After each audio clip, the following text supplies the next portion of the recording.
the first thing you're gonna do is you can take off the foot plate, which makes it sit much better. You're gonna sort of undo the plastic at the top. First part is the waist, okay? So you can either have the patient lift up a little bit, okay? Or you can just slide it under their waist, just like that. Okay, while maintaining pressure here on the leg, we're then gonna fit it right into the brace like that. Things you wanna make sure that that sock is high enough up and above the brace, and you want the knee to be right at the knee joint.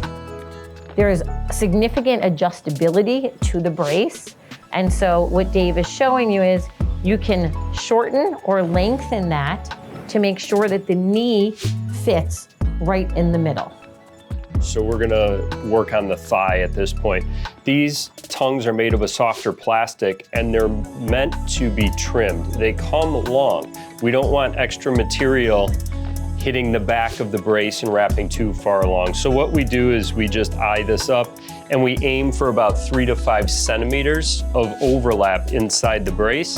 And what we'll do is we will just take standard bandage scissors and trim those tongues that go over the thigh and also the calf. So I'm gonna do it to each side here.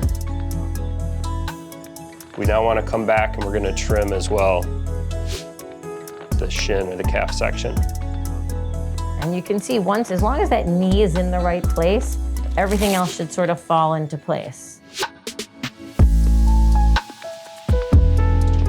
At this point, we wanna make sure that we really get a good lock on the waist. So we're gonna go ahead and we'll trim a little bit just to make sure there's not too much excess to interfere.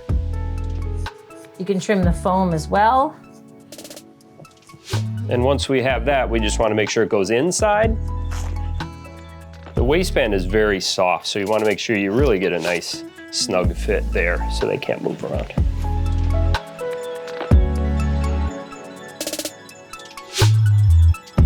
If the brace is gonna shift, it's probably going to shift down. And we can see here now that the patient's knee and kneecap have slid down. So what we wanna do is just loosen a little bit and we're just gonna slide the whole thing back up.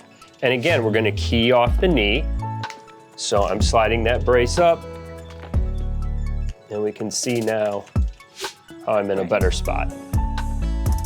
And it is key to make sure the waist part is tightened. Some people leave that loose, but the problem is the kids can slide down in them and the brace can slide down.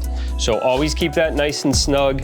It's very forgiving on the top and it's very soft. So make sure there's a good anchor on the waist so it doesn't slide down. Always look at your knee to make sure that the brace is in the right spot.